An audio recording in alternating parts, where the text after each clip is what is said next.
Telangana CM Revanth Reddy మాట్లాడుతున్నారు, live లో చూద్దాం.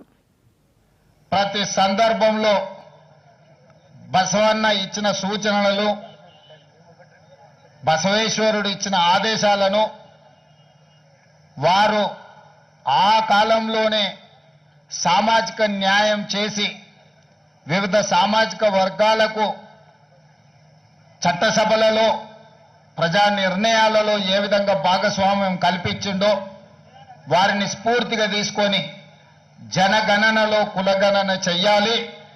ఇది బసవేశ్వరుడి సందేశం అని రాహుల్ గాంధీ గారు చెప్పడం జరిగింది.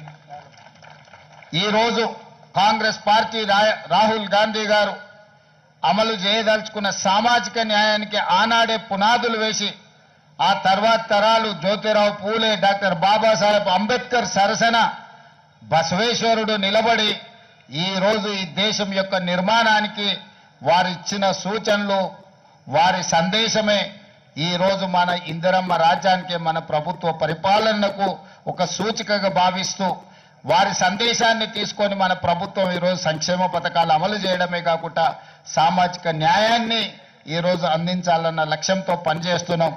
నాకు ముఖ్యమంత్రిగా బసవేశ్వరుడి విగ్రహావిష్కరణ వారి జయంతి సందర్భంగా కూడా నేను రవీంద్ర భారతిలో మిమ్మల్ని అందరినీ కలుసుకోవడం జరిగింది. వారి స్ఫూర్తిని మనం చర్చించుకోవడం జరిగింది. భవిష్యత్తులో కూడా మన ప్రభుత్వం తప్పకుండా బసవేశ్వరుడి సూచనలను, వారి ఇచ్చిన సందేశాన్ని తీసుకొని ముందుకు వెళ్తుందని తెలియజేస్తూ మరొక్కసారి ఇంత అద్భుతమైన బసవేశ్వరుడి విశ్వగురు బసవేశ్వరుడి విగ్రహాన్ని ఆవిష్కరించిన ప్రతి ఒక్కరికి మనస్ఫూర్తిగా అభినందనలు తెలియజేస్తూ మీ అందరి దగ్గర సెలవు తీసుకుంటున్నా. మీరందరూ కూడా అక్కడ బహిరంగ సభకు వస్తే మిగతా అన్ని అంశాలను అక్కడ మనం మాట్లాడుకుందామని తెలియజేస్తున్నాను. ధన్యవాదాలు మిత్రులారా.